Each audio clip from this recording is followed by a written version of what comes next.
তোমরা কি আমার স্ক্রিনটা দেখতে পাচ্ছ?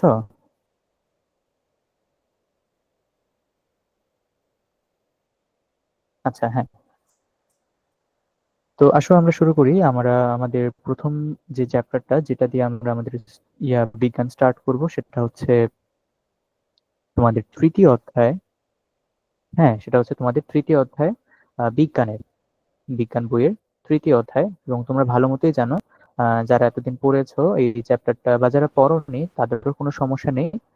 বাট আমরা হচ্ছে তৃতীয় অধ্যায় দিয়ে স্টার্ট করবো। চ্যাপ্টারটা বেশ ইন্টারেস্টিং, খুব একটা বড়ও না, খুব একটা ছোটও না, মিডিয়াম সাইজের একটা চ্যাপ্টার, কিন্তু এই চ্যাপ্টারটা অনেক অনেক ইন্টারেস্টিং। চ্যাপ্টারটার নাম হচ্ছে উদ্ভিদ ও প্রাণীর কোষীয় সংগঠন। ঠিক আছে, উদ্ভিদ ও প্রাণীর কোষীয় সংগঠন। তোমাদের মধ্যে কেউ একজন বলো তো আমাকে, যে আহ, কোষীয় সংগঠন, তোমরা কোষ চেনো? তোমরা কি কোষ চেনো? কোষ, কোষ কাকে বলে বা কোষ জিনিসটা কি, তোমরা কি জানো?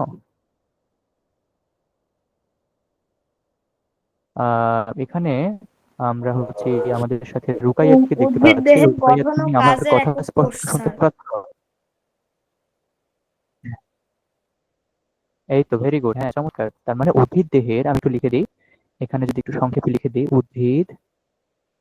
দেহের উদ্ভিদ দেহের গঠন ও গঠন কাজের একক কোষ। এবং, হ্যাঁ হ্যাঁ, গঠন এবং কাজের একককে কোষ বলে, একককে কোষ বলে। ভালো কথা। তার মানে আমাদের এটা যদি কি হয়, এটা যদি একটা বডি হয়, এটা যদিও বডি না, আমি তোমাদেরকে সামনে বডি দেখাবো, হিউম্যান বডি। এটা যদি বডি হয়, তো এই বডি কিন্তু অসংখ্য কিসের সমন্বয়ে গঠিত? অসংখ্য ছোট ছোট ছোট ছোট কোষের সমন্বয়ে গঠিত, তাই না? এই কোষগুলো কি শুধু আমাদের বডি গঠন করে রেখেছে? এরা কি শুধু আমাদের বডি গঠন করে চুপচাপ বসে আছে? এদের কি কোনো কাজ নেই? এদের অনেক কাজ আছে। এক একটা কোষ এক এক রকম কাজ করে। মনে করো এটা হচ্ছে তোমার একটা, মনে করো এটা হচ্ছে তোমার একটা হাত, হ্যাঁ, কথার কথা, এটা তোমার একটা হাত। এই হাতে তোমার মনে করো যে যতগুলো কোষ আছে, সেই কোষগুলো কি কাজ করছে? তোমার হাতকে নাড়াতে সাহায্য করছে, তাই না? তোমার হাতকে নাড়াতে সাহায্য করছে, এই জিনিসটা মাথায় রাখো। আবার তোমার পায়ের মধ্যে যতগুলো কোষ আছে, সেই প্রত্যেকটা কোষ কিন্তু তোমার পাকে নাড়াতে সাহায্য করছে। এবার তোমার চোখের যতগুলো কোষ আছে, সেই প্রত্যেকটা কোষ তোমার চোখকে কি করছে? চোখকে তৈরি করেছে, এবং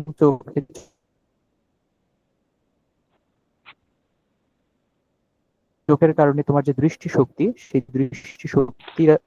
শক্তিকেও সে নিয়ন্ত্রণ করতে পারছে। ওকে। তার মানে আমাদের শরীরের প্রত্যেকটা অঙ্গ প্রত্যঙ্গে যতগুলো কোষ আছে, তাই না? প্রথমে হচ্ছে উদ্ভিদ কোষগুলো দেখবো। হ্যাঁ, এই চ্যাপ্টার আমরা উদ্ভিদ কোষগুলো দেখবো এবং সেই সাথে প্রাণী কোষগুলো দেখবো। ঠিক আছে, ওকে, তাহলে আসলে আমরা নেক্সট টপিকে চলে যাই। হ্যাঁ, এই তো। দেখো এখানে আমরা শুরুতেই হচ্ছে আমাদের পাঠ এক। পাঠ একে আমরা পড়বি কোষ। তো একটু আগে হচ্ছে আমাকে তোমার নাম হচ্ছে সাইফুল, হ্যাঁ, একটু আগে আমাকে সাইফুল বলেছে যে কোষ কাকে বলে। হ্যাঁ, কোষ জি কাকে স্যার। বলে, এখানে খুব সুন্দর লেখা আছে যে জীবদেহের গঠন ও কাজের একককে আমরা বলছি কোষ। হ্যাঁ। তো কোষ সম্পর্কে তাহলে আমাদের মোটামুটি এরকম তো আইডিয়া আছে। এখন দেখো এখানে আমরা যদি একটু পড়ি যে পৃথিবীতে অনেক জীব আছে যারা একটি মাত্র কোষ দিয়ে গঠিত।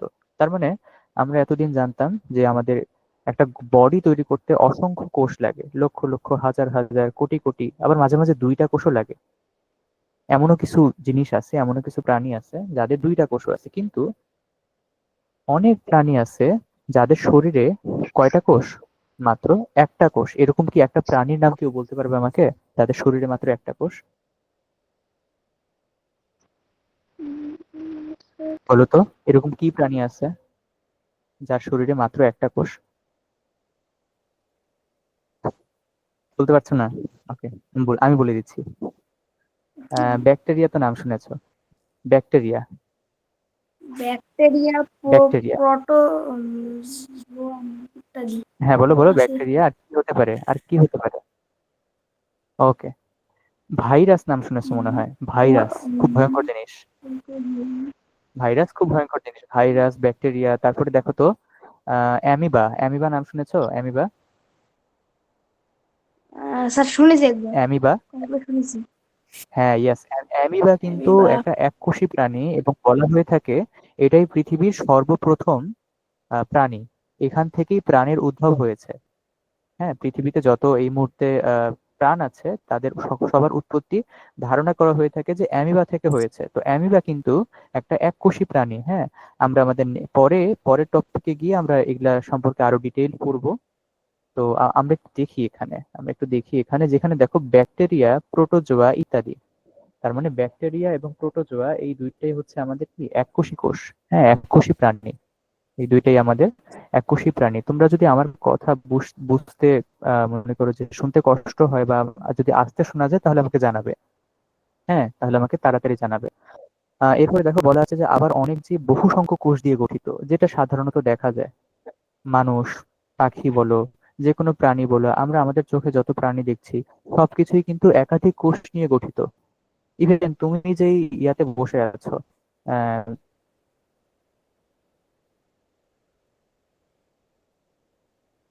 বিছানায় চেয়ারে বসে আছো, সেখানেও কি অনেক কোষ আছে না, তাই না? তো সেখানে তো অসংখ্য কোষ আছে। এখানে দেখা যাচ্ছে যে আমাদের মানুষ, গাছ, পাখি এই দেহ কিন্তু অসংখ্য কোষ নিয়ে গঠিত। তো কোষ একটির সাথে আরেকটি যুক্ত হয়ে জীবদেহ গঠন করে। তার মানে একটা কোষের সাথে আরেকটা কোষ, তার সাথে আরেকটা কোষ, তার সাথে আরেকটা কোষ, এটা সিরিয়ালি যুক্ত হয়ে আমাদের একটা বডি গঠন করে।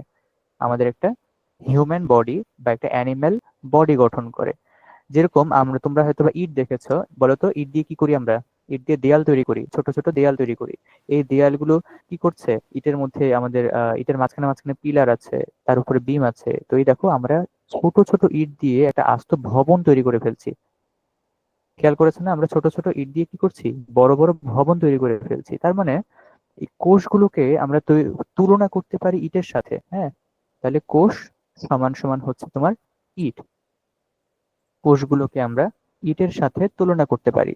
কোষ যেরকম আমাদের বডি তৈরি করে, মানে ইট যেরকম আমাদের ভবন তৈরি করে, ঠিক তেমনি কোষও আমাদের কি তৈরি করছে? বডি তৈরি করছে, হিউম্যান বডি। ওকে, এরপরে দেখো এখানে বলা আছে জীব জগতের অধিকাংশ উদ্ভিদ ও প্রাণীদেহ বিভিন্ন ধরনের অসংখ্য কোষ দিয়ে গঠিত। জীবের বেঁচে থাকার জন্য প্রয়োজনীয় শারীরবৃত্তীয় বিভিন্ন কাজে কোষগুলো যুক্ত থাকে। তার মানে কোষ শুধু, আমি এটা একদম শুরুতেই বলেছি যে কোষগুলো শুধুমাত্র শরীর গঠন করেই বসে থাকে না, প্রত্যেকটা কোষের বিভিন্ন রকম কাজ। তো কাজের উপর ভিত্তি করে বহুকোষী জীবে কোষের আকৃতি নানা রকম হয়ে থাকে। তো আমাদের হাতের যে কোষগুলো আছে সেগুলা কোষ, তারপর মনে করো যে আমাদের চোখের যে কোষ আছে সেগুলা কোষ। এই প্রত্যেকটা কোষের কিন্তু গঠন একরকম না, যেহেতু তারা ভিন্ন ভিন্ন কাজ করছে। ওকে, এবার দেখো আমরা একটা ইম্পর্টেন্ট ছবি দেখতে পাচ্ছি এখানে। এই ছবিটা হচ্ছে আমাদের প্রথম দেখা কোষ। এই ছবিটা হচ্ছে আমাদের সর্বপ্রথম মানব জাতির ইতিহাসে সর্বপ্রথম দেখা কোষ হচ্ছে এটা। দেখো দেখতে কি অদ্ভুত। হ্যাঁ, দেখতে কি অদ্ভুত। তোমরা কি রবার্ট হুকের নাম শুনেছো? রবার্ট হুক, রবার্ট হুকের নাম শুনেছো? হ্যাঁ, রবার্ট হুক কি করেছে বলো তো, যদি তোমাদের জানা থাকে বলো। রবার্ট হুক কিন্তু একটা চমৎকার কাজ করেছিল। সেটা কি? মাইক্রোস্কোপ তৈরি সেটা করেছিল। হচ্ছে, আচ্ছা তোমরা একটু বলো দেখি মনে। ইয়েস, ভেরি গুড, এই তো চমৎকার। রবার্ট হুক কিন্তু আমাদের মাইক্রোস্কোপ তৈরি করেছিল। সে শুধু মাইক্রোস্কোপ তৈরি করেনি, সে মাইক্রোস্কোপ তৈরি করেছিল কোষ দেখার জন্য। তার চিন্তা ছিল এরকম যে আমাদের শরীরে এত কিছু আছে, এর সব থেকে ছোট একক কি, মানে এর সব থেকে ছোট জিনিস, সে সব থেকে ক্ষুদ্র জিনিস দেখতে চেয়েছিল। যার জন্য সে মাইক্রোস্কোপটা বানিয়েছে।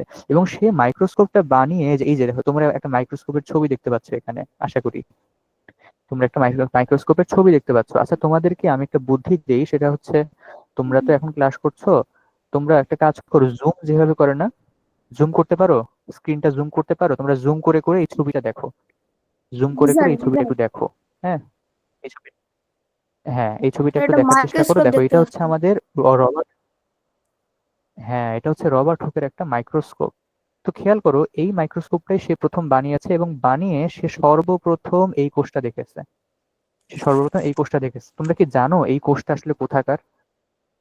এই কোষটা হচ্ছে, এখানে লেখা আছে, এটা হচ্ছে বোতলের ছিপি।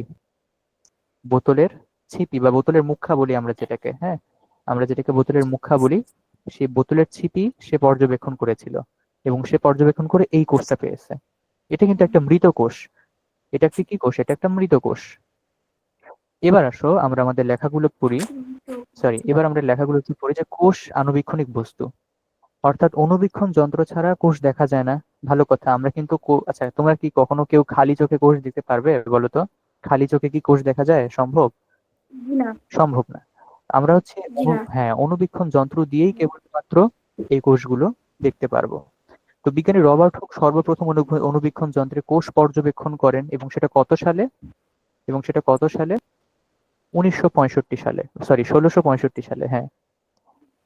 তো অণুবীক্ষণ যন্ত্রে অণুবীক্ষণ যন্ত্রের সাহায্যে বোতলের ছিপি পরীক্ষা করার সময় তিনি মৌচাকের ন্যায় অসংখ্য কুঠুরি পরপর সাজানো দেখতে পান। তো তিনি বোতলের ছিপি গঠনকারী এই এককগুলোর নাম দেন কোষ। খেয়াল করো, আমাদের কোষ নামটাও সর্বপ্রথম কে দিয়েছে? কোষ নামটাও সর্বপ্রথম দিয়েছে রবার্ট হুক।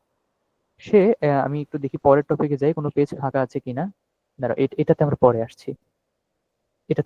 আসছি। এখানে একটু দেখি। এটা মনে করো তোমার বোতল, মানে রবার্ট কি কাজ করেছে এবং সে কি খুঁজে পেয়েছে সেটা একটু দেখার চেষ্টা করি। এটা মনে করো বোতলের একটা ছিপি, হ্যাঁ। তো সে এই জিনিসটাকে যখন অণুবীক্ষণ যন্ত্রের মধ্যে নিয়ে দেখলো, এটা মনে করো চোখ, আইপিস, এটা হচ্ছে তোমার অণুবীক্ষণ যন্ত্র, এটা হচ্ছে হ্যান্ডেল, ওকে, এই হচ্ছে অণুবীক্ষণ যন্ত্র। তো এই জিনিসটাকে যখন সে মাইক্রোস্কোপের নিচে গিয়ে দেখলো, তখন সে দেখতে পেলো যে মৌচাক, হ্যাঁ, তোমরা মৌমাছির চাক দেখেছো? তোমরা তো মনে হয় মৌমাছির দেখেছি চাক স্যার। দেখেছো নাকি? হ্যাঁ, ওই মৌমাছির চাকের মতো ছোট ছোট জি। ছোট ছোট ছোট এগুলা দেখতে পেয়েছে বোতলের চিপির মধ্যে। তো সে এর থেকে ছোট আর কিছু দেখতে পায়নি, সে এর থেকে ছোট আরো জুম করতে পারেনি। তো সে এই ছোট ছোট জিনিসগুলো নাম দিয়েছে কোষ। মানে সে তো ইংরেজি বিজ্ঞানী ছিল, তো সে ইংরেজিতে সেটা নাম দিয়েছে সেল। সেল মানে কি বলতো? কোষ। CELL, sell. সেল মানে কোষ, কিন্তু সেলের আরেকটা মিনিং আছে, সেলের আরেকটা অর্থ আছে। সেল। সেলের আরেকটা অর্থ হচ্ছে মানে কভার জেলখানা। করা। জেলখানা আছে না, জেলখানা, কভার করা। হ্যাঁ। ও, আহ জেলখানা, হ্যাঁ। yes, yes, জে- জেলখানা। তো জেলখানার প্রত্যেকটা রুমকে আমরা কি বলি? সেল বলি না? এবং প্রত্যেকটা রুম কিন্তু হুম। দেখতে একই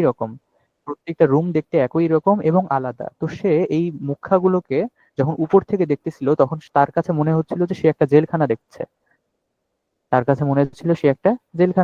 তো যার কারণে এই ছোট ছোট জিনিসগুলো সে নাম দিয়েছে সেল, যেটাকে আমরা এখন কোষ আকারে চিনি। ঠিক আছে, যেটাকে আমরা এখন কোষ আকারে চিনি।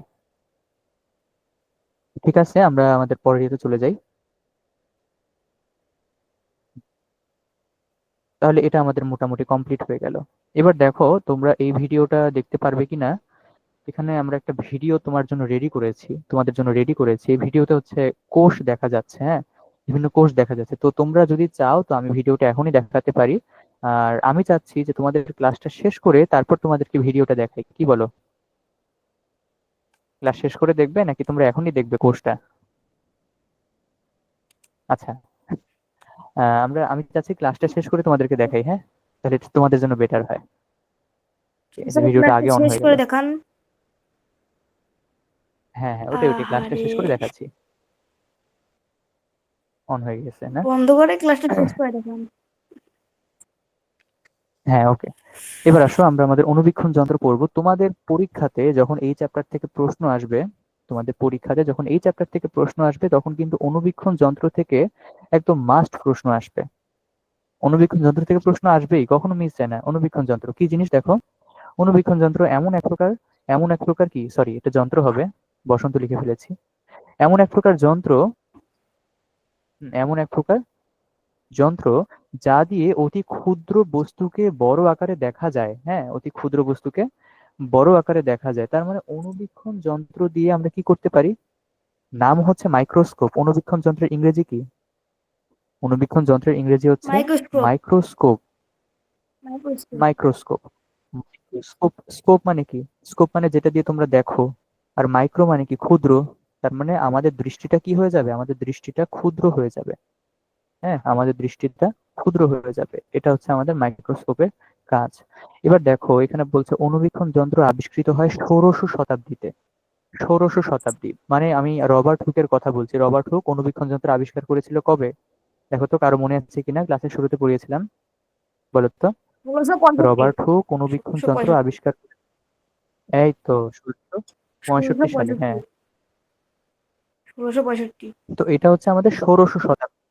হ্যাঁ, ভেরি গুড। এটা হচ্ছে আমাদের 1600 শতাব্দী। তো আমরা দেখি এখানে কি বলছে। তো পরবর্তীতে অ্যান্টনি ফন লিউয়েন হুক অণুবীক্ষণ যন্ত্রের উন্নতিতে গুরুত্বপূর্ণ ভূমিকা পালন করেন। তো রবার্ট হুক তো গেল খুব খুব মনে করো যে পুরনো বিজ্ঞানী। তো রবার্ট হুকের পরে আরেকজন বিজ্ঞানী আসছে, তার নাম হচ্ছে লিউয়েন হুক। হ্যাঁ, তার নাম কি? তার নাম হচ্ছে Leeuwen Leeuwen hook. Leeuwen hook, আমরা তাকে হুক বলেছি, বিজ্ঞানী হুক। সে কি করেছে? সে অণুবীক্ষণ যন্ত্রটাকে এমন একটা পর্যায়ে নিয়ে গিয়েছে যে তখন রবার্ট হুকের অণুবীক্ষণ যন্ত্রটা অনেকেই বুঝতে পারতো না। আর রবার্ট হুকের অণুবীক্ষণ যন্ত্রের একটা সমস্যা ছিল। রবার্ট হুকের অণুবীক্ষণ যন্ত্র যেটা, সেটার একটা সমস্যা ছিল। সমস্যাটা কি? সমস্যাটা হচ্ছে বেশি জুম করা যেত না।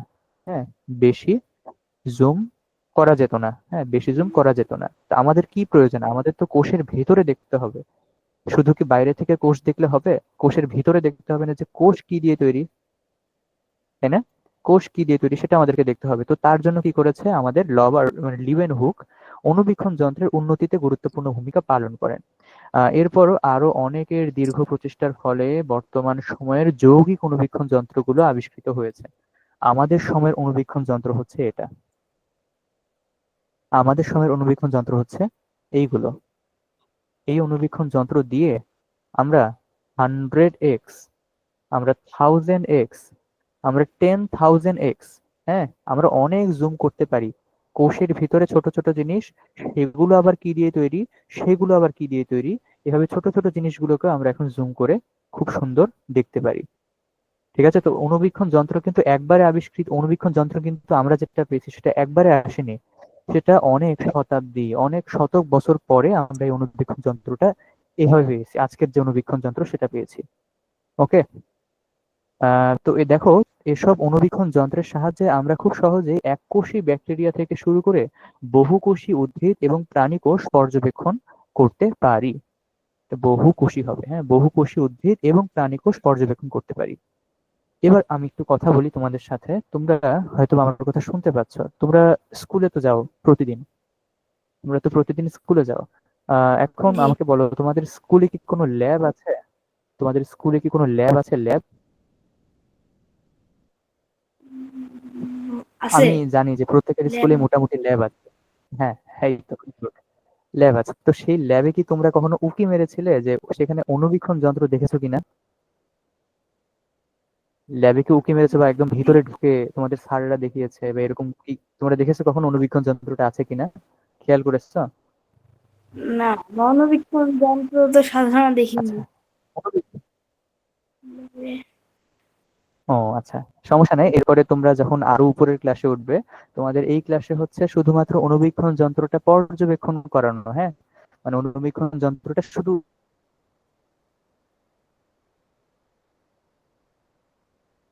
দেখা, এটার কোনো কাজ তোমাদের এখন নাই। তোমরা যখন আরো বড় হবে, ক্লাস 7, 8, 9, 10, বুঝালাম যে আসলে কি হয়েছে। হুম, অণুবীক্ষণ যন্ত্র দিয়ে আমরা কি করেছি। তোমরা, আমি আমি একটা অণুবীক্ষণ যন্ত্রের নাম বলি। এটা হচ্ছে ইলেকট্রন মাইক্রোস্কোপ। ইলেকট্রন অণুবীক্ষণ, হ্যাঁ, ইলেকট্রন অণুবীক্ষণ যন্ত্র। এই এই যন্ত্রটার নাম তো মনে হয় তোমরা শোনোনি, বা শুনলেও আজকে একটু শুনে রাখো। এখন পর্যন্ত আবিষ্কৃত সব থেকে শক্তিশালী অণুবীক্ষণ যন্ত্র হচ্ছে এটা। হুম, এখন পর্যন্ত আবিষ্কৃত সব থেকে শক্তিশালী অণুবীক্ষণ যন্ত্র হচ্ছে এটা। তোমরা মেবি মনে হয় তোমরা পরমাণুর নাম শুনেছো, তাই না? পরমাণু, পরমাণু কি জিনিস কেউ বলতে পারবে? আমরা কিন্তু পরমাণুও পড়বো সামনের চ্যাপ্টার গুলোতে। একজন বলো তো যে পরমাণু আসলে কি জিনিস? পরমাণু, বা এটাকে আমরা ইংরেজিতে বলে থাকি অ্যাটম। হ্যাঁ, এটাকে আমরা ইংরেজিতে বলে থাকি পরমাণু বোমা। অ্যাটম। এটা আসলে কি জিনিস? পরমাণু বোমা মানে শুনেছি। পরমাণু বা, আচ্ছা, হ্যাঁ, আগেই একটা বিধ্বংসী উত্তর দিয়েছো। পরমাণু কি জিনিস জানো? পরমাণু হচ্ছে একদম পদার্থের ক্ষুদ্রতম একক। পরমাণু কি? পরমাণু হচ্ছে ক্ষুদ্রতম ক্ষুদ্রতম একক। পদার্থের ক্ষুদ্রতম একক। Very good.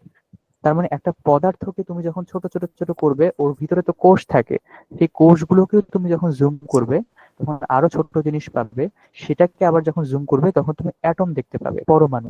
এর থেকে ছোট জিনিস আর নাই। এর থেকে ছোট জিনিস আর নাই। তো একটা পরমাণুর ভেতরে আবার নিউক্লিয়াস থাকে, তো নিউক্লিয়াসের চারপাশে ইলেকট্রন ঘোরে। হ্যাঁ, জানো নিউক্লিয়াসের চারপাশে কি ঘোরে? ইলেকট্রন ঘোরে। এই ইলেকট্রন হচ্ছে এই ইলেকট্রন হচ্ছে সব থেকে ছোট। এর এর চেয়ে ছোট আর নাই। হ্যাঁ, এর চেয়ে ছোট মৌলিক কণা আর নাই। তো আমরা এই যে ইলেকট্রন অনুবীক্ষণ যন্ত্র, এই ইলেকট্রন অনুবীক্ষণ যন্ত্র দিয়ে অ্যাটমের ভেতরে পর্যবেক্ষণ করতে পারি, বা অ্যাটমের যে শক্তি স্তর যেটা আছে, সোজা কথা আমরা অ্যাটমের সকল চলাফেরা সেগুলাকে আমরা পর্যবেক্ষণ করতে পারি। কোন অনুবীক্ষণ যন্ত্র দিয়ে? ইলেকট্রন অনুবীক্ষণ যন্ত্র দিয়ে। বুঝতে পেরেছো? ইলেকট্রন অনুবীক্ষণ যন্ত্র দিয়ে আমরা আসলে কি করতে পারি? আমরা ডিরেক্ট পরমাণুর যে চলাফেরা সেটা পর্যবেক্ষণ করতে পারি। চিন্তা করা কত শক্তিশালী মাইক্রোস্কোপ এটা। এর থেকে ছোট জিনিস আর আমরা পর্যবেক্ষণ করতে পারি না। ওকে, এটাই ছিল বলা যে আসলে সব থেকে শক্তিশালী অনুবীক্ষণ যন্ত্র কোনটি। পরীক্ষায় প্রশ্ন আসবে না এখান থেকে, বাট এটা মাথায় রাখো, এটা তোমাদের একটা সাধারণ জ্ঞান। এটা তোমাদের একটা সাধারণ জ্ঞান। ওকে, এবার আসি আমরা আমাদের মেইন পড়াতে। আমরা অনেক পড়লাম, অনুবীক্ষণ যন্ত্র পড়লাম। এখন আমরা পড়বো পাঠ 2। পাঠ 2 হচ্ছে তোমার, সরি, এটা কেটে দিই। হ্যাঁ, পাঠ 2 হচ্ছে জীবকোষের প্রকারভেদ। হ্যাঁ, পাঠ 2 হচ্ছে তোমার জীবকোষের প্রকারভেদ। তো নিউক্লিয়াস এখানে বলছে যে নিউক্লিয়াসের উপস্থিতি বা অনুপস্থিতির উপর ভিত্তি করে কোষকে প্রধানত দুই ভাগে ভাগ করা যায়। এক হচ্ছে আদি কোষ, দুই হচ্ছে প্রকৃত কোষ। আচ্ছা, তোমাদের মধ্যে আমাকে একটু আনসার দাও যে কোষ, আমরা যদি একটা কোষ আঁকি, তোমরা মনে হয় বইয়ের মধ্যে দেখেছো যে কোষ আসলে কি জিনিস। এটা মনে করো একটা কোষ। কোষের ভেতরে কি নিউক্লিয়াস থাকে না? তোমরা জানো কোষের ভেতরে নিউক্লিয়াস থাকে? এটা মনে করো একটা মানুষ। জি স্যার, কোশ্চেন। হ্যাঁ, এটা কোষের ভিতরে নিউক্লিয়াস থাকে। হ্যাঁ, এটা মনে করো একটা মানুষ। মানুষের ভিতরে কি হার্ট আছে না? দেখো তো, মানুষের ভিতরে কি আছে? হার্ট আছে না? হার্ট, স্যার, মানুষের হার্ট না ভিতরে থাকলে হার্ট আছে। বাঁচবো কি করি? ঠিক, হ্যাঁ, হার্ট না থাকলে বাঁচবো কিভাবে? ঠিক তেমনি দেখো, আমাদের এই যে কোষ যেটা আছে না, এই কোষের ভেতরেও একটা জীবন আছে, মানে যেটা কোষকে বাঁচায় রাখে। সেটা হচ্ছে নিউক্লিয়াস। সেটা হচ্ছে নিউক্লিয়াস। ঠিক আছে, নিউক্লিয়াস। তো এই কোষটা আমরা পরে আরো ডিটেইলড আঁকবো। কোষটাকে আমরা পরে আরো সুন্দর করে চিত্র অঙ্কন করব। তো এই কোষের ভিতরে যে নিউক্লিয়াস আছে, কোন কোন কোষে নিউক্লিয়াস থাকে জানো? কোন কোন কোষে নিউক্লিয়াস থাকে, আবার কোন কোন কোষে নিউক্লিয়াস থাকে না। তো তার উপর ভিত্তি করে আমাদের যে কোষ, সেটাকে আমরা দুই ভাগে ভাগ করে থাকি। একটা হচ্ছে আদি কোষ, একটা হচ্ছে প্রকৃত কোষ। এই আদি কোষ যেটা আছে না, এটা সম্পর্কে কেউ আমাকে একটু বলো তো, যদি কারো কোনো আইডিয়া থাকে যে আদি কোষ বলতে আসলে কি বোঝাচ্ছি আর প্রকৃত কোষ বলতে আসলে কি বোঝাচ্ছি। আমি তোমাদের একটু চাচ্ছি, তোমাদের উত্তর চাচ্ছি, যে তোমরা দেখি কেমন পারো বা তোমাদের কেমন সাধারণ জ্ঞান আইডিয়া আছে। হ্যাঁ, আমরা আসলে সাধারণ জ্ঞান থেকে পড়াশোনাগুলো করব, তাহলে তোমার পড়াটা মাথায় থাকবে। এই পড়াটা সাস্টেইন করবে, অনেকদিন মাথায় থাকবে। স্যার, বলো তো, আদি কোষ আর প্রকৃত কোষ বলতে সাধারণত কি বোঝায়? এখানে লেখা আছে। হ্যাঁ, আদি বলো বলো। কোষের নিউক্লিয়াস কোনো আবরণী দ্বারা আবদ্ধ নয়। আবরণী দ্বারা আবদ্ধ নয় আদি কোষ। আহ, এই তো, হ্যাঁ, এই তো চমৎকার উত্তর। আবদ্ধ নয়। আর আর প্রকৃত কোষে কি হয়? বলো বলো, প্রকৃত কোষে কি হয় তাহলে? ওটাতে আবরণী দ্বারা আবদ্ধ থাকে না, আর এটা আবরণী দ্বারা আবদ্ধ থাকে। এই তো সিম্পল উত্তর। আমি একটু বুঝাই দিই যে আদি কোষ আর প্রকৃত কোষের মধ্যে সাধারণত কি হচ্ছে। যে নিউক্লিয়াসটা, এটা থাকে, কিন্তু নিউক্লিয়াসের একটা পর্দা থাকে না? নিউক্লিয়াসের একটা পর্দা থাকে, সেই পর্দাটা কোনো কোনো কোষে আছে, কোনো কোনো কোষে নাই। তো যেই কোষে নিউক্লিয়াসের পর্দা থাকে না, সেই কোষে নিউক্লিয়াসটা দেখতে কেমন হয়? ছড়ানো ছিটানো। দেখো, তুমি মনে করো যে তুমি একটা বাক্সে কাপড় রেখেছো। হ্যাঁ, তুমি একটা বাক্সে, সরি কাপড় না, তুমি একটা বাক্সে কি রেখেছো? কিছু বল রেখেছো। এটা মনে করো বাক্স, আর ভিতরে হচ্ছে তোমার বল। ওকে, এখন এই বাক্সটা যদি এই বলগুলো মনে করো নিউক্লিয়াস। হ্যাঁ, বলগুলো মনে করো তোমার নিউক্লিয়াস, আর বাক্স যেটা আছে সেটা হচ্ছে নিউক্লিয়ার পর্দা। এখন এই পর্দাটাই যদি না থাকে, মানে বাক্সটা যদি না থাকে, তাহলে বলগুলো কি শেপ শেপ অনুযায়ী থাকবে, নাকি সব ছড়ায় ছিটায় অন্যদিকে চলে যাবে? যদি ছড়াই ছিটাই বাক্সটা না অন্যদিকে থাকে, চলে যাবে যদি স্যার। বাক্সটা না থাকে হ্যাঁ, সব ছড়ায় ছিটায় চলে যাবে। ঠিক সেই ঘটনাটাই ঘটছে আমাদের আদি কোষে আর প্রকৃত কোষে। যেই কোষের নিউক্লিয়াসে পর্দা থাকে, মানে বাক্সটা থাকে, সেই কোষটা হচ্ছে আমাদের প্রকৃত কোষ। আর যেই কোষে বাক্সটা থাকে না, মানে নিউক্লিয়ার পর্দা থাকে না, সেটা হচ্ছে আমাদের আদি কোষ। সেখানে নিউক্লিয়াসটা দেখতে কেমন জানো? নিউক্লিয়াসটা দেখতে এই যে এরকম। নিউক্লিয়াসটা দেখতে এই যে এরকম, এই যে ছড়ানো ছিটানো, মানে দেখতে ওর কোনো চেহারা নাই। হ্যাঁ, এই নিউক্লিয়াসটা দেখতে একদম খারাপ, ওর কোনো চেহারা নেই। ঠিক আছে, আমরা এবার লাইনগুলো একটু পড়ি। যে আদি কোষে নিউক্লিয়াসে কোনো আবরণী দ্বারা আবদ্ধ নয়। একটু আগে তুমি বললে যেমন ব্যাকটেরিয়া, যেমন ব্যাকটেরিয়া। প্রকৃত কোষের নিউক্লিয়াসে ব্যাকটেরিয়া, আবরণ ভাইরাস। থাকে, তার মানে প্রকৃত কোষে। হ্যাঁ, তো প্রকৃত কোষকে তাদের কাজের ভিত্তিতে দুভাগে ভাগ করা যায়। এখন দেখো, আমরা কিন্তু আদি কোষ চলে গেল, এবার প্রকৃত কোষে চলে যাচ্ছি। যে প্রকৃত কোষকে আমরা কয় ভাগে ভাগ করছি? দুই ভাগে ভাগ করছি। একে তো দুই নিউক্লিয়াসের ভাগে। পর্দা আছে, সেটাকে আবার হ্যাঁ দুই ভাগে ভাগ করা যায়। কিরকম? একটা দেহ কোষ আর একটা হচ্ছে জনন কোষ। একটা জনকোষ। একটা দেহ কোষ জনকোষ। আর একটা হচ্ছে জনন কোষ। আমি লিখে দেই, একটা হচ্ছে দেহ কোষ, হ্যাঁ, একটা হচ্ছে তোমার দেহ কোষ, আরেকটা হচ্ছে তোমার জনন কোষ। খেয়াল করো, দেহ কোষ কি জিনিস আর জনন কোষ কি জিনিস আমি বলে দিই। এটা হয়তো অনেকে আনসার দিতে পারবে না। একটু মুছি, এই জায়গাটা একটু মুছি। আমার কি পরের পেজে জায়গা আছে? হ্যাঁ, এই তো ফাঁকা জায়গা আছে, এখানে লিখি। ঠিক আছে, দেহ কোষ। দেহ কোষ হচ্ছে তোমার তোমার শরীর যেই কোষ দিয়ে তৈরি। হ্যাঁ, তোমার শরীর তোমার শরীর যেই কোষ দিয়ে, এটা খাতায় লিখিও না, এটা এমনি শুনে রাখো। তোমার শরীর যেই কোষ দিয়ে তৈরি, সেই কোষগুলোকে আমরা বলছি দেহ কোষ। এখন তোমার শরীরে কি কি কোষ আছে দেখো। তোমার হাতের কোষ আছে, তোমার পায়ের কোষ আছে, হ্যাঁ, তোমার মাথা তোমার মনে করে যে কোষ আছে। তারপরে সোজা কথায় তোমার বডি যেই জিনিসগুলো দিয়ে, যেই কোষ দিয়ে তৈরি হচ্ছে, তাদেরকে আমরা বলছি দেহ কোষ। এবার এসে জনন কোষটা কি জিনিস? জনন কোষ একটা স্পেশাল কোষ। হ্যাঁ, জনন কোষ হচ্ছে একটা স্পেশাল কোষ। এটা উৎপত্তি হয় কোথা থেকে? এই জনন কোষের উৎপত্তি হয় মাতৃ জনন কোষ থেকে। হ্যাঁ, জনন কোষ থেকে মাতৃ জনন কোষ থেকে। এখান থেকেই সাধারণত আমাদের যে মানুষ বা মানুষের আমাদের কি হয়? উদ্ভব হয়। হ্যাঁ, এখান থেকে আমাদের মানুষ উদ্ভব হয়। ঠিক আছে, আমরা সামনে গেলে মাতৃ জনন কোষের আরো ডিটেইল পড়বো। এগুলো ডিটেইল পড়তে গেলে দেখবে যে তোমরা আরো ক্লিয়ার হয়ে যাবে। ওকে, এবার দেখো, এখানে লেখাই আছে যে দেহকোষ কোষের গঠন ও বৃদ্ধিতে অংশগ্রহণ করে। এসব কোষ বিভাজনের কারণে দেহ বৃদ্ধি পায়। দেখো, তোমরা কি একটা সময় বাচ্চা ছিলে না? মানে তোমরা কি একটা সময় খুব ছোট ছোট বাচ্চা ছিলে না? তো তোমরা যখন বাচ্চা ছিলে, তোমাদের শরীরের যে কোষগুলো, সেই কোষগুলো কিন্তু আজকে থেকে পরবর্তীতে দুইটা কোষে পরিণত হয়। এই দুইটা কোষ থেকে পরবর্তীতে চারটা কোষে পরিণত হয়। হয় কিনা? হয় কিনা? জি স্যার। মানে একটা কোষেরই বিভাজন হচ্ছে। তার মানে হ্যাঁ, এই কোষের বিভাজনের কারণেই কিন্তু তোমরা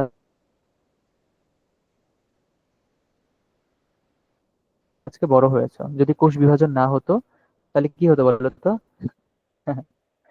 যদি কোষ বিভাজন না হতো তোমাদের, তাহলে তোমরা কেমন থাকতে? এখনো বাচ্চা থাকতে। এরকম কি এরকম কি কখনো চোখে দেখেছো মানুষ? এটা একটা সমস্যা, এটা একটা ডিসএবিলিটি। হ্যাঁ, এটা একটা ডিসএবিলিটি মানে একটা প্রবলেম, জেনেটিক প্রবলেম। যে তোমার বয়স হয়ে যাচ্ছে, হ্যাঁ, তোমার বয়স হচ্ছে, কিন্তু কি হচ্ছে না? তোমার দেহের বৃদ্ধি হচ্ছে না। এটার একটাই কারণ, আমাদের কোষ বিভাজন হচ্ছে না সেখানে। তো আমরা সবসময় সৃষ্টিকর্তার শুকরিয়া আদায় করব, যাতে আমাদের কোষ বিভাজন যে হয়েছে, আমরা এই পর্যন্ত আসতে আদায় করবো। যাই হোক, এবার আমরা পরে দেখি এখানে জনন কোষের কথা বলা আছে। যে জনন কোষের কাজ হলো জীবের প্রজননে অংশ নেওয়া। জনন কোষের কাজ কি? জীবের প্রজননে অংশ নেওয়া। এবার দেখো, জীবের দেহে বিভিন্ন আকৃতির কোষ। হ্যাঁ, তো জীবের দেহে বিভিন্ন আকার আকৃতির কোষ দেখা যায়। আমাদের শরীরে আবার বিভিন্ন আকার আকৃতির কি আছে? বিভিন্ন আকার আকৃতির কোষ আছে। তো এই কোষগুলো কেমন দেখতে হয়? গোলাকার হয়, ডিম্বাকার হয়, আয়তাকার হয়। ওকে, গোলাকার, আমাদের কোষগুলো ডিম্বাকার, কিন্তু ডিম্বাকার, আয়তাকার আয়তাকার, ইত্যাদি। গোলাকার, হ্যাঁ, ইত্যাদি কোষ হয়। এখন দেখো যে সাধারণ কোষ এতই, এটা একটু ভুল হয়েছে, এটা আমি কেটে দিই। সাধারণ কোষ এতই ক্ষুদ্র যে খালি চোখে দেখা যায় না। তো নর্মাল কোষের কথাই যদি বলি, সেটা কিন্তু আমরা খালি চোখে দেখতে পারি না। আমাদের কোষ পর্যবেক্ষণ করতে গেলে কি লাগবে? কোষ পর্যবেক্ষণ করতে গেলে আমাদের অণুবীক্ষণ যন্ত্র লাগবে, যা আমরা একটু অণুবীক্ষণ আগে যন্ত্র, দেখলাম। মাইক্রোস্কোপ। কোষ পর্যবেক্ষণ করতে গেলে আমাদের অণুবীক্ষণ যন্ত্র লাগবে। হ্যাঁ, এবার আসো, এখানে তোমাদের একটা চিত্র দেওয়া আছে। আমি চিত্রটা এই মুহূর্তে বড় করতে পারছি না। বড় করা যাবে? দেখি তো বড় করা যায় কিনা। হ্যাঁ, এই তো বড় করা যায়। হ্যাঁ, এই তো দেখো, এটা কি দেখা যাচ্ছে? এটার নাম কি? এটা হচ্ছে, একটু দাঁড়াও। হ্যাঁ, ঠিক আছে। এটা হচ্ছে ব্যাকটেরিয়া। এটা কি? এটা ব্যাকটেরিয়া। আচ্ছা, আমি তাহলে জুম করলে লিখতে পারি না, তাহলে একটা কাজ করি, আমি জুম করি।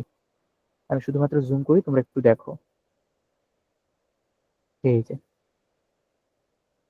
এখানে ইংরেজিতে লেখা আছে যদিও, আর আমার ইয়াটা দেখতে পাচ্ছি, এখানে একটা হাত আছে। হাত দেখা যায়, যে হাতটা নাড়াচ্ছি, দেখো তো, হাত দেখা যায়। আচ্ছা, এই দেখেছি। ব্যাকটেরিয়া কিন্তু আমাদের, এই হ্যাঁ, এই ব্যাকটেরিয়াটা কিন্তু আমাদের এক কোষী। এই ব্যাকটেরিয়াতে আমাদের একটা মাত্র কোষ আছে। আর এই ব্যাকটেরিয়ার যে নিউক্লিয়াসটা, সেটা হচ্ছে ছড়ানো ছিটানো। আমরা জানি যে ব্যাকটেরিয়া কিন্তু আদি কোষ। ব্যাকটেরিয়া একটা আদি কোষ।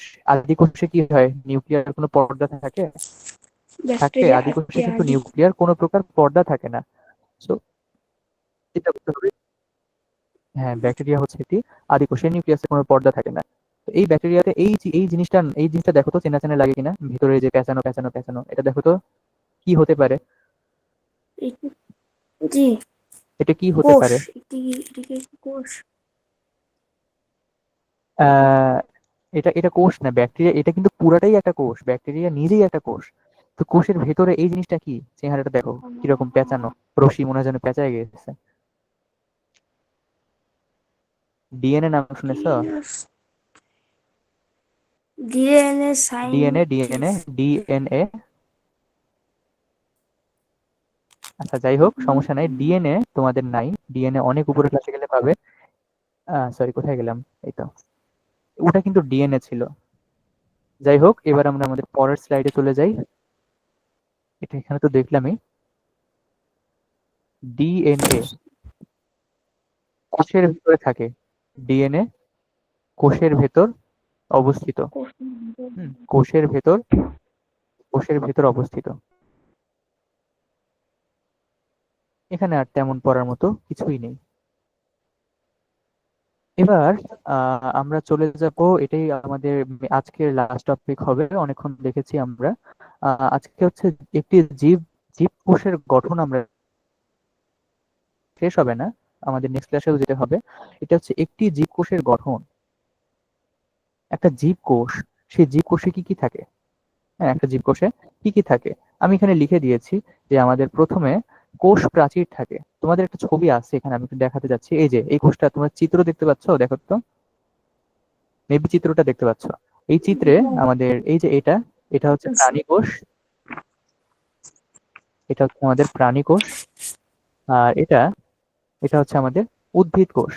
ঠিক পানি আছে, কোষ, একটা আছে প্রাণী হচ্ছে কোষ, একটা উদ্ভিদ উদ্ভিদ কোষ। কোষ। হ্যাঁ, একটা প্রাণী কোষ, একটা উদ্ভিদ কোষ। দেখো, দুইটার মধ্যে কিন্তু অনেক পার্থক্য। হ্যাঁ, দুইটার মধ্যে অনেক পার্থক্য। তা আমরা এই প্রাণী কোষ, উদ্ভিদ কোষ সম্পর্কেই এখন পড়বো। এই যেখানে অনেক নাম আছে: মসৃণ এন্ডোপ্লাজমিক জালিকা, কোষ প্রাচীর, কোষ ঝিল্লি, সেন্ট্রোজোম, সেন্ট্রিওল, গোলগি বস্তু, এই সবগুলো কিন্তু আমরা একটু পরেই দেখবো যেগুলা কি জিনিস। আর আমাদের এখান থেকে পরীক্ষায় যে প্রশ্নটা আসে, খেয়াল করো, এখান থেকে পরীক্ষায় কি আসে? এখান থেকে পরীক্ষায় তোমাকে চিত্র আঁকতে বলবে। হ্যাঁ, পরীক্ষায় তোমাকে চিত্র আঁকতে বলবে, চিত্র আঁকতে বলবে। তো তো তোমাকে যে জিনিসটা খেয়াল রাখতে হবে এখন থেকেই, আজকে থেকেই তোমরা চেষ্টা করো এই যে প্রাণী কোষ আর উদ্ভিদ কোষের চিত্রগুলো খাতায় অঙ্কন করার। হ্যাঁ, তোমরা এই চিত্রগুলো খাতায় যত ভালো করে অঙ্কন করতে পারবে, ততই তোমরা চিত্রটা বেটার পরীক্ষার হলে আঁকতে পারবে। আজকে থেকে খাতায় প্র্যাকটিস করো। ওকে, আসো আমরা শুরু করি। ঠিক আছে, তো প্রথমে আমরা কি দেখতে পাচ্ছি? প্রথমে কতে হচ্ছে আমাদের কোষ প্রাচীর। তো কোষ প্রাচীর কি জিনিস? এখান থেকে আমি যদি একটু পড়ি যে শুধু উদ্ভিদ কোষে কোষ প্রাচীর দেখা যায়, এই লাইনটা অনেক ইম্পর্টেন্ট। এই লাইনটা অনেক ইম্পর্টেন্ট। আমাদের কোষ প্রাচীর শুধুমাত্র কোথায় দেখা যায়? শুধুমাত্র উদ্ভিদ কোষে দেখা যায়। কোষ প্রাচীর কি? প্রাচীর বোঝো? প্রাচীর, প্রাচীর কি বলো তো? জি স্যার। প্রাচীর কি? প্রাচীর হচ্ছে আমার আমার কথা শুনতে পাচ্ছ তোমরা? না, আমার কথা কি জি আস্তে স্যার, আস্তে এবার শোনা শুনতে যাচ্ছে? পাচ্ছি। একটু বলিও তো আমাকে। আচ্ছা, আমি বলছি যে প্রাচীর বলতে আসলে কি বোঝায়? প্রাচীর কি? প্রাচীর একটা দেয়াল। তোমরা খুব মানে মনে করো যে সাধারণ চিন্তা করবে, হ্যাঁ, ভয় পাওয়ার কিছুই নাই। উল্টাপাল্টা চিন্তাও মাথায় আসুক, কোনো সমস্যা নাই। তোমরা শুধু আনসারটা করে আমাকে দেবে, হ্যাঁ, তোমরা শুধু আনসারটা করে আমাকে দেবে। প্রাচীর বলতে আমরা কি বুঝি? প্রাচীর বলতে আমরা দেয়াল বুঝি। তাহলে কোষ প্রাচীর বলতে আমরা কি বুঝি বলো তো? কোষ প্রাচীর বলতে আমরা কি বুঝি? কোষের দেওয়াল। কোষের ইয়াস, এই তো দেওয়াল। সিম্পল। কোষ প্রাচীর মানে হচ্ছে, হ্যাঁ, কোষ প্রাচীর মানে হচ্ছে আমাদের কোষের দেয়াল। তাহলে এই কোষ প্রাচীর, এখানে লেখা আছে কোষ প্রাচীর আমাদের শুধুমাত্র উদ্ভিদ কোষে দেখা যায়। কোষ প্রাচীর শুধুমাত্র উদ্ভিদ কোষে দেখা যায়, প্রাণী কোষে কিন্তু কোনো কোষ প্রাচীর নেই। এখান থেকেই তোমরা ধারণা করতে পারছো যে কেন আমাদের গাছ, হ্যাঁ, আমরা একটু এই আগের স্লাইডে চলে যাই। কেন আমাদের, সরি, কি হচ্ছে এটা? হ্যাঁ, তো কোষ প্রাচীর যেটা আছে না, কোষ প্রাচীর, এটা আমাদের থাকে শুধুমাত্র কোথায়? উদ্ভিদে। এটা আমাদের থাকে উদ্ভিদে। তো এখন মনে হয় বুঝতে পারছো যে কেন আমাদের দেহটা নরম। তার মানে প্রাণী দেহ নরম, আর উদ্ভিদ দেহ, প্রাণী দেহ নরম আর উদ্ভিদ দেহ শক্ত। তাই না? খেয়াল করেছো? উদ্ভিদ কিন্তু খুব শক্ত হয়, খুব শক্ত হয়। ইভেন ছোট ছোট উদ্ভিদ যেগুলো আছে সেগুলোও দেখবে যে তোমার চামড়ার থেকেও বেশি শক্ত। এটার কারণ এখন বুঝতে পেরেছো তো, কেন উদ্ভিদ দেহ জি শক্ত স্যার। হয় আর আমাদের প্রাণী দেহ নরম হয়? হ্যাঁ, এই তো, বলো তো কেন হয় এরকম?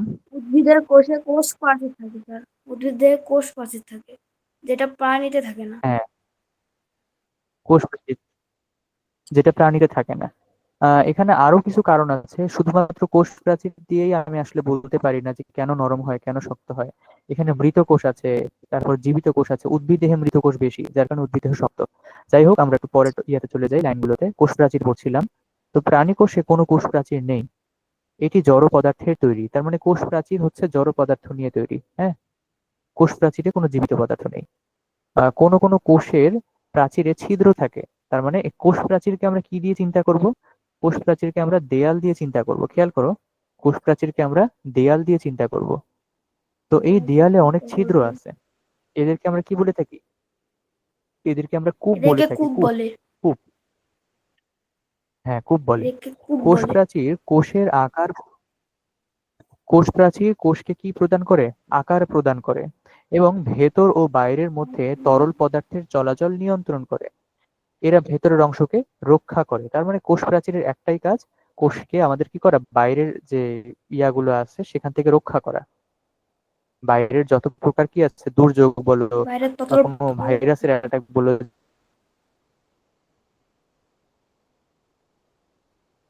যেটাই বলো, সেখান থেকে হ্যাঁ, সেখান থেকে কোষকে রক্ষা করা হচ্ছে কোষ প্রাচীরের কাজ। ওকে, এবার আসি আমাদের প্রোটোপ্লাজম। প্রোটোপ্লাজম কি জিনিস? হ্যাঁ, প্রোটোপ্লাজম কি জিনিস আমরা যদি একটু চিত্রে চলে যাই, এই চিত্রে দেখো তো, দেখতে পাচ্ছ চিত্রটা? জি স্যার। ওকে, এই চিত্রের মধ্যে এই অংশটুকু হচ্ছে আমাদের এরিয়া। এই অংশটুকু হচ্ছে আমাদের কোষের এরিয়া। এই কোষের এরিয়ার মধ্যে এই যে ছোট ছোট ছোট এই অংশগুলো দেখছো না, এগুলাকে আমরা বলে থাকি কোষীয় উপাদান। এগুলোকে আমরা বলে থাকি, কি বলে থাকি? কোষীয় উপাদান। কোষীয় এই যে উপাদান। দেখো, এই যে এটা হচ্ছে নিউক্লিয়াস। এই যে এটা গাঢ় করে দিলাম, এটা হচ্ছে আমাদের নিউক্লিয়াস। আর মাঝখানের এই অংশগুলো কি? ফাঁকা জায়গাটা, এই যে ফাঁকা জায়গাটা, কোষীয় উপাদানগুলো যেখানে আছে, এই ফাঁকা জায়গাটা কি আসলে? এটি কি? ফাঁকা ফাঁকা জায়গা। জায়গাটা এখানে কি আছে?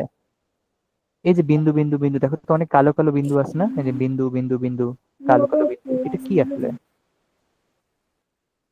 এইটা এক প্রকার প্রোটোপ্লাজম। লিকুইড। হ্যাঁ, এটাই হচ্ছে আমাদের এটা প্রোটোপ্লাজম। Very good. তুমি ভালো পর্যবেক্ষণ করতে পেরেছো। এটা কিন্তু আসলে একটা লিকুইড। হ্যাঁ, এটা একটা লিকুইড। লিকুইড। এবং এবং এই লিকুইডের প্রাণ আছে। কখনো কি চিন্তা করেছো লিকুইডের প্রাণ থাকে?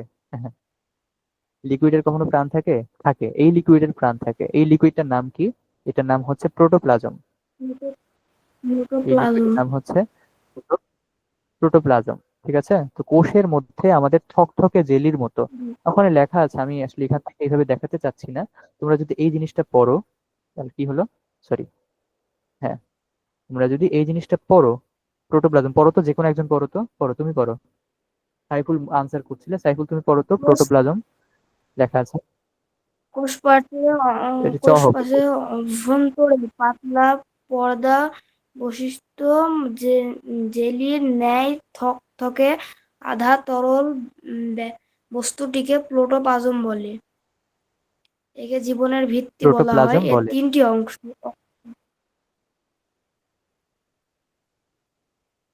এর তিন এর তিনটি অংশ যথা কোষ, ঝিল্লি, এর তিনটি অংশ থাকে, যথা সাইটোপ্লাজম ও কোষ ঝিল্লি, নিউক্লিয়াস।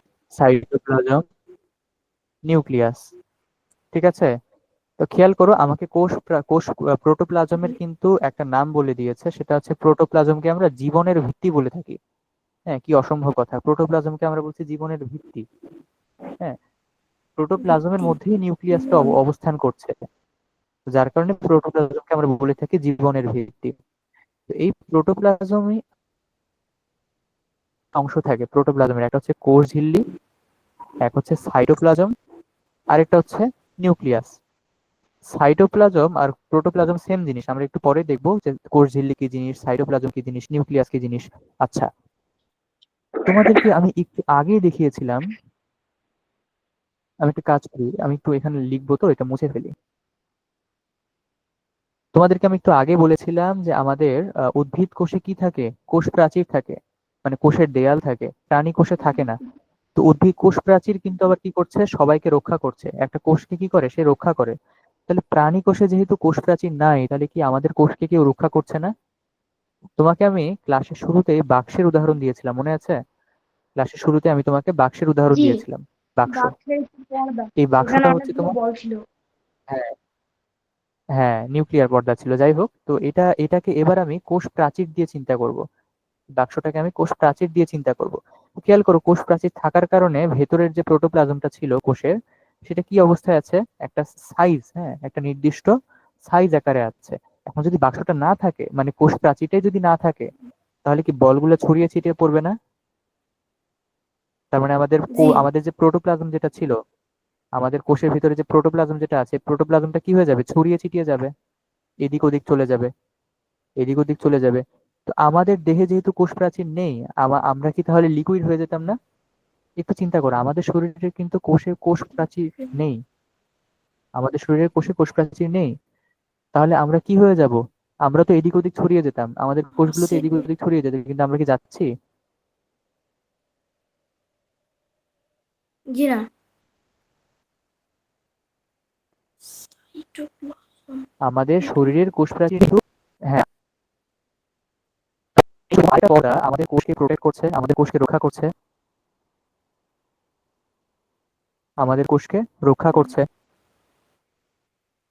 কোষ প্রাচীর ছাড়াও এমন একটা পর্দা আছে যেটা আমাদের কোষকে রক্ষা করে থাকে, সেই পর্দাটার নাম কি? এই যেটাই হচ্ছে সেই পর্দা, সেই পর্দার নাম হচ্ছে কোষ সাইটোপ্লাজম, ঝিল্লি। না, না, না, কোষ সাইটোপ্লাজম না, এটা হচ্ছে কোষ ঝিল্লি। কোষ ঝিল্লি। কোষ ঝিল্লি। কোষ ঝিল্লি কি, কোষ ঝিল্লি হচ্ছে, হ্যাঁ, কোষ ঝিল্লি কি, কোষ ঝিল্লি হচ্ছে প্রোটোপ্লাজমের ঠিক উপরের পর্দাটা। এই যে প্রোটোপ্লাজম যেটা আছে না, প্রোটোপ্লাজমের ঠিক উপরের যে পর্দাটা, এটাকে আমরা বলে থাকি কোষ ঝিল্লি। আর উদ্ভিদের ক্ষেত্রে যদি আসি, উদ্ভিদের ক্ষেত্রে কোষ ঝিল্লির উপরে কোষ প্রাচীর থাকে। খেয়াল করো, উদ্ভিদে কি থাকে, কোষ ঝিল্লির উপরে কোষ প্রাচীর থাকে। বুঝতে পেরেছো?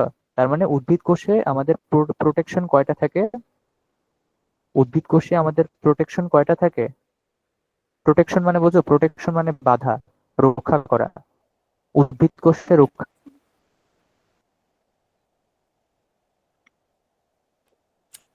দুইটা জিনিস থাকে, একটা হচ্ছে কোষ ঝিল্লি, আর একটা হচ্ছে কোষ প্রাচীর। আর প্রাণী কোষে প্রাণী কোষে আমাদের প্রোটেকশন কয়টা থাকে? কোষ ঝিল্লি। জি, বুঝতে পেরেছো? বুঝেছি। প্রাণী কোষ। এবারে সব আচ্ছা। কোষ ঝিল্লিটার সম্পর্কে এখানে লেখা আছে যে সম্পূর্ণ প্রোটোপ্লাজমকে ঘিরে যে নরম পদার্থ দেখা যায় তাকেই আমরা কি বলে থাকি, কোষ ঝিল্লি বা সেল মেমব্রেন বলে থাকি, বা তাকে সেল মেমব্রেন বলে। এখানে একটু স্পেসে আজকে হঠাৎ লেখাটা এরকম হয়ে গেল কেন আমি নিজেও বুঝতে পারছি না। যাই হোক, এটি কোষের ভেতর এবং বাইরের মধ্যে পানি, খনিজ পদার্থ ও গ্যাসের চলাচল কি করে, নিয়ন্ত্রণ করে। খেয়াল করো, কোষ ঝিল্লি কিন্তু আমাদের শুধুমাত্র প্রোটেকশনই দেয় না, কোষ ঝিল্লি শুধুমাত্র আমাদেরকে প্রোটেকশনই দেয় না, এটা এক প্রকার নেটের মতো কাজ করে। এটা এক প্রকার নেটের মতো কাজ করে। নেট কি, তোমার বাসায় তুমি কি নেটের ব্যাগ দেখেছো? নেটের ব্যাগ, নেটের ব্যাগে আমরা কি করি, নেটের ব্যাগের মধ্যে আমরা একবারে বস্তুগুলো নিতে পারি এবং নেটের ব্যাগের ভিতর দিয়ে অনেক বস্তু কি করতে পারে, চলাচল করতে পারে। আমরা যদি নেটের পদার্থ পানির মধ্যে রাখি তাহলে পানি দেখবে যে খুব সুন্দর নেটের পদার্থের ভিতর দিয়ে চলাফেরা করছে, তাই না? পানি কিন্তু অনেক সুন্দর নেটের পদার্থের ভিতর দিয়ে চলাফেরা করতে পারে, বাট এই নেটের ব্যাগটাই আবার অনেক কঠিন কঠিন বস্তুকে ধরেও রাখতে পারে। তো কোষ ঝিল্লি কিন্তু আমাদের ওই নেটের ব্যাগের মতো আচরণ করে।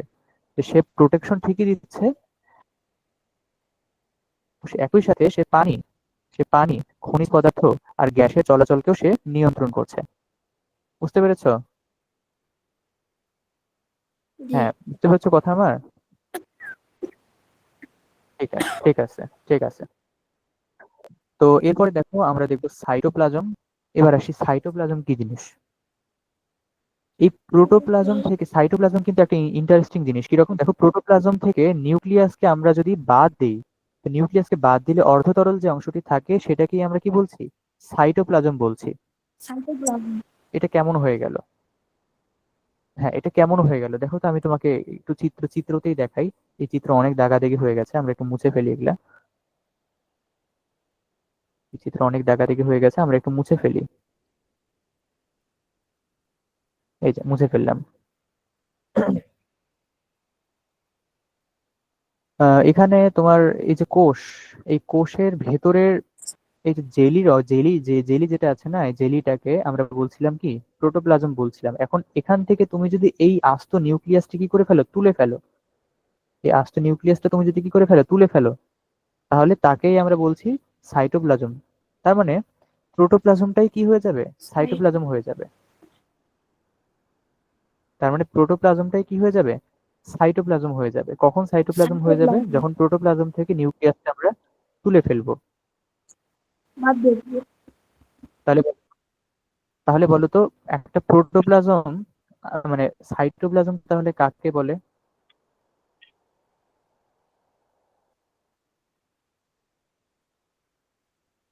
হ্যাঁ, বলো তো সাইটোপ্লাজম তাহলে কাকে বলে?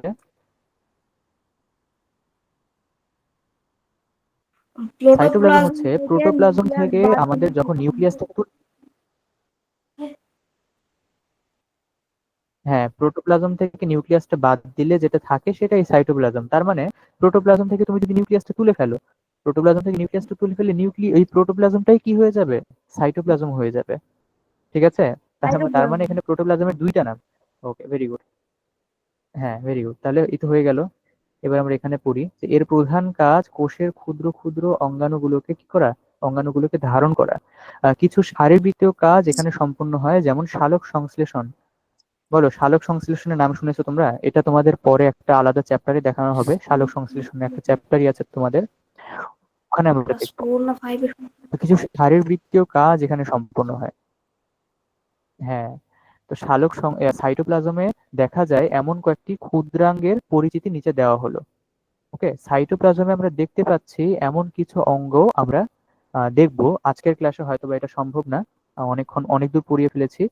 এই সাইটোপ্লাজমের মধ্যেই আমাদের কি কি থাকে, প্লাস্টিড থাকে। হ্যাঁ, আচ্ছা, আমি তোমাকে চিত্র থেকে দেখাই। এই চিত্রের মধ্যে মেবি দেখতে পাচ্ছ, এটাকে আমরা বলছি গোলজি বস্তু, এইটাকে আমরা বলছি মাইটোকন্ড্রিয়া। হ্যাঁ, এইটাকে আমরা বলছি এন্ডোপ্লাজমিক জালিকা, এটাও মাইটোকন্ড্রিয়া, এটাও মাইটোকন্ড্রিয়া। আর কি আছে, আর তো তেমন কিছু নেই। মিটোকন্ড্রিয়া। এই যে এই গোল গোল দেখতে পাচ্ছ, এই যে একটা গোল, এই যে একটা গোল, এই গোল গোল গুলোকে আমরা কি বলছি, এদেরকে আমরা বলছি কোষ গহ্বর। হ্যাঁ, এদেরকে আমরা বলছি কোষ গহ্বর। তার মানে কোষের ভেতরেও কি থাকে, ছোট ছোট গর্ত থাকে। এই গর্ত গুলোকে আমরা বলে থাকি কোষ গহ্বর। একটা জিনিস খেয়াল করো, উদ্ভিদ কোষের কোষ গহ্বর অনেক ছোট, কিন্তু প্রাণী কোষের কোষ গহ্বরটা দেখো কত বড়, তাই না? উদ্ভিদ প্রাণী কোষের কোষ কোষের গহ্বরটা গহ্বরটা তো অনেক অনেক বড় হয়। আর উদ্ভিদ কোষের উদ্ভিদ কোষের কোষ গহ্বরটা অনেক বড় হয়, আর প্রাণী কোষের কোষ গহ্বর গুলো অনেক ছোট্ট হয়। ঠিক আছে? আর এই যে অঙ্গগুলো যেগুলো দেখালাম তোমাকে, মাইটোকন্ড্রিয়া, হ্যাঁ, দেখা তারপরে যাচ্ছে না। গোলজি বস্তু, আর এখানে দেখো প্রাণী কোষে উদ্ভিদ কোষে আরেক দেখা যাচ্ছে না। এবার দেখতে পাচ্ছি। আচ্ছা আচ্ছা, ঠিক আছে, ওকে। আমার কথা শুনতে পাচ্ছ তোমরা? তোমরা আমার কথা শুনতে পাচ্ছ? জি স্যার, শুনতে পাচ্ছি। হ্যালো, তোমরা তোমরা কি আমার কথা? আচ্ছা আচ্ছা, ঠিক আছে ঠিক আছে। তো শোনো, যেটা বলতে যাচ্ছি সেটা হচ্ছে আমাদের উদ্ভিদ স্যার, কোষের কোষ কথা গহ্বরটা শুনতে অনেক বড় পাচ্ছি কিন্তু থাকে, আর দেখতে প্রাণী পাচ্ছি কোষের না। কোষ গহ্বর। আচ্ছা, সাইফুল রুকাইয়া বলছে দেখতে পাচ্ছে না। সাইফুল, তুমি একটু বলো তো তুমি দেখতে পাচ্ছ কিনা। জি স্যার, দেখতে পাচ্ছি প্রাণী কোষ আর উদ্ভিদ কোষ। স্যার, কয়েক সময় একটু সমস্যা হচ্ছে, কিন্তু প্রায় টাইমে দেখতে পাচ্ছি প্রাণী কোষ এবং উদ্ভিদ কোষ সামনে আছে। হ্যাঁ, একটু দেখিও, তোমার মেবি নেটওয়ার্কে একটু প্রবলেম হচ্ছে। হ্যাঁ, একটু প্রবলেম হচ্ছে, এটা দেখে নিও। সমস্যা নেই, তাহলে ক্লাসটা আমরা এখানেই শেষ করে দিই। তোমাদেরকে একটা এইচডব্লিউ দিই, তোমাদেরকে একটা এইচডব্লিউ দেবো। এইচডব্লিউটা কি? এইচডব্লিউটা হচ্ছে তোমরা উদ্ভিদ কোষ আর প্রাণী কোষের চিত্র আঁকবে। ঠিক আছে? তোমরা উদ্ভিদ কোষ আর প্রাণী কোষের চিত্র আঁকবে। নেক্সট ক্লাসে আমি তোমাদের চিত্র কাছ থেকে আঁকবো। এটার বর্ণনা শুনবো। ওকে, তোমরা এটা খাতায় লিখে নাও। তোমরা এটা খাতায় লিখে নাও, তোমাদের হচ্ছে উদ্ভিদ কোষ এবং প্রাণী কোষের চিত্র। প্রাণী কোষের চিত্র, এটা তোমাদের অঙ্কন থাকলো, খাতায় লিখে নাও। ক্লাসে তোমাদের কি এরপরে আর কোনো ক্লাস আছে? আচ্ছা, স্যার, এরপরে তোমাদের আরো রুটিনে তো ক্লাস আছে, নাই। তো তোমরা করবে। আচ্ছা, রুটিন নাই? রুটিনটা হচ্ছে কালেক্ট করে নিও। তোমাদের যে মেডিজির ভাইয়ারা যারা আছেন, মেডিজির ভাইয়াদের কাছ থেকে তাদেরকে একটু ফোন দিয়ে তাদের কাছ থেকে তোমরা রুটিনটা কি করে নেবে, আদায় করে নেবে। হ্যাঁ, রুটিনটা নিয়ে নিও। তো ওকে, রুটিন অনুযায়ী দেখিও এরপরে কোনো ক্লাস আছে কিনা। আছে। আহ স্যার, হ্যাঁ, ঠিক আছে, ওকে ওকে। হ্যাঁ, কিছু বললে আমাকে আরেকবার বলো তো। স্যার, এই ক্লাসগুলো 7 দিন অবধি চলবে, এই ফ্রি ক্লাস? হ্যাঁ হ্যাঁ, হ্যাঁ হ্যাঁ, 7 দিন অবধি চলবে। তোমরা হচ্ছে সুন্দর দেখতে পাবে ক্লাসগুলো। হ্যাঁ, তাও তোমাদের ভাইদের কাছ থেকে একটু শুনে নিও যে 7 দিন তারপরে চলবে কিনা, বা তার থেকে একটু বেশি চলবে কিনা। তারপরে কোর্সে ভর্তি হ্যাঁ, হওয়া লাগবে না? তারপরেও চলবে। হ্যাঁ হ্যাঁ হ্যাঁ, ভর্তি হওয়া লাগবে। তোমরা ভাইয়ের কাছ থেকে শুনে নিও, প্রয়োজনে তোমরা আরো ক্লাস করতে পারো, কোনো সমস্যা নেই। হ্যাঁ, আরো ক্লাস করতে পারো, কোনো সমস্যা নেই। যাই হোক, তোমাদের একটা এইচডব্লিউ থাকবে। এইচডব্লিউ হচ্ছে উদ্ভিদ কোষ এবং প্রাণী কোষের চিত্র অঙ্কন করা।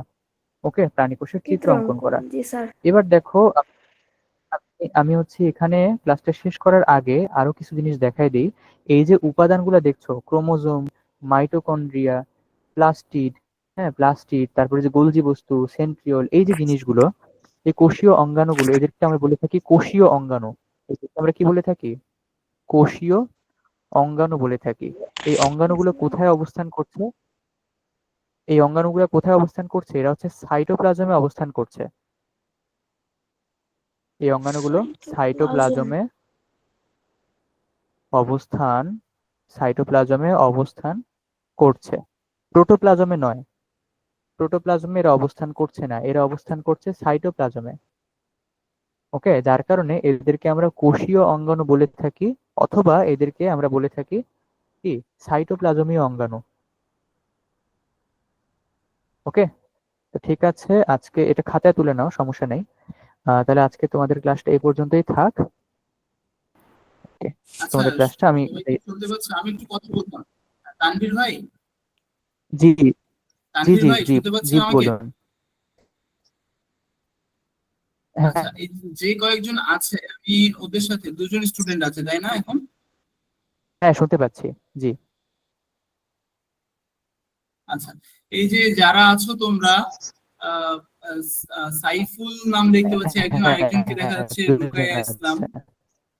তো তোমরা একটু চেষ্টা করো রেগুলারলি ক্লাসে অ্যাটেন্ড করার, ঠিক আছে? আমাদের আজকে তো প্রথম ক্লাস, এরপর থেকে ইনশাল্লাহ আরো রেগুলার ক্লাস হবে, তোমাদের আরো এঙ্গেজমেন্ট হবে, আর তোমাদের ক্লাস নোটগুলো তোমাদেরকে প্রোভাইড করে দেওয়া হবে, ক্লাস রেকর্ডিংও প্রোভাইড করে দেওয়া হবে। আর তোমাদের যে অন্যান্য ফ্রেন্ডরা আছে তাদেরকেও বলতে পারো আমাদের ক্লাসে জয়েন করার জন্য। আর আগামীকালকেও তোমাদের ক্লাস আছে, ঠিক আছে? আগামীকাল তোমাদের কি ক্লাস আছে তোমরা কি জানো? জি বলেন স্যার। আগামীকাল তোমাদের কি ক্লাস আছে তোমরা কি জানো? স্যার রুটিন তো হাতে পাই না এখন। আচ্ছা, রুটিন তোমরা তোমাদের গ্রুপে দিয়ে দিব আমরা। তুমি কি ফেসবুক গ্রুপে জয়েন আছো? জি, ফেসবুক গ্রুপে জয়েন আছেন। আচ্ছা, ফেসবুক গ্রুপে তুমি একটু চেক করবে প্লিজ, ফেসবুক গ্রুপে দেয়া আছে রুটিন, ঠিক আছে? আর আগামীকালকে তোমাদের গণিত ক্লাস হবে। আগামীকালকে তোমাদের একটা গণিত ক্লাস, কালকে একটা ক্লাসই হবে, আজকে দুটো ক্লাস হলো তোমাদের, শুক্র এবং শনিবার দুটো করে ক্লাস হবে। আর হচ্ছে বাকি যে 5 দিন আছে সে 5 দিন একটি করে ক্লাস হবে, ঠিক আছে? তো আগামীকালকে গণিত ক্লাস আছে, ক্লাসটা মিস দিও না। আর তোমাদের যে ফ্রেন্ডরা আছে এই স্কুলের, তোমাদের তাদেরকেও বলতে পারো আমাদের এই প্ল্যাটফর্মে জয়েন করার জন্য, ঠিক আছে? গ্রুপটা তাদের সাথেও শেয়ার করতে পারো, ঠিক আছে? জি। ওকে, ঠিক আছে, তাহলে ভালো ক্লাস থেকো। কয়টার দিকে হতে পারে স্যার? ক্লাস হচ্ছে আগামীকালকে তোমাদের 7:30 থেকে শুরু হবে, 7:30-এ গণিত ক্লাস হবে। জি। তোমরা আমাদের গ্রুপে অ্যাক্টিভ থেকো, ফেসবুক গ্রুপে অ্যাক্টিভ থেকো। আমাদের ফেসবুক গ্রুপে তোমাদের আমরা দিয়ে দিব, লিংক দিয়ে দিব, ক্লাসের লিংক। অ্যাকচুয়ালি এই লিংকটা সেভ করে রেখো, ঠিক আছে? আজকে তোমরা যে লিংকটা পেয়েছো, যে লিংকের মাধ্যমে ক্লাসে জয়েন করেছো, এই লিংকটা সেভ করে রেখো। এই লিংকের মাধ্যমে তোমাদেরকে প্রতিদিন ক্লাসে জয়েন করতে হবে, ঠিক আছে? ঠিক 7:30-এ জি। এই লিংকে ঢুকলেই তোমরা সরাসরি ক্লাসটা করতে পারবে, ওকে? জি। আচ্ছা, ঠিক আছে, তাহলে সবাই ভালো থেকো, সুস্থ থেকো, দেখা হবে আসসালামু ইনশাআল্লাহ। আলাইকুম।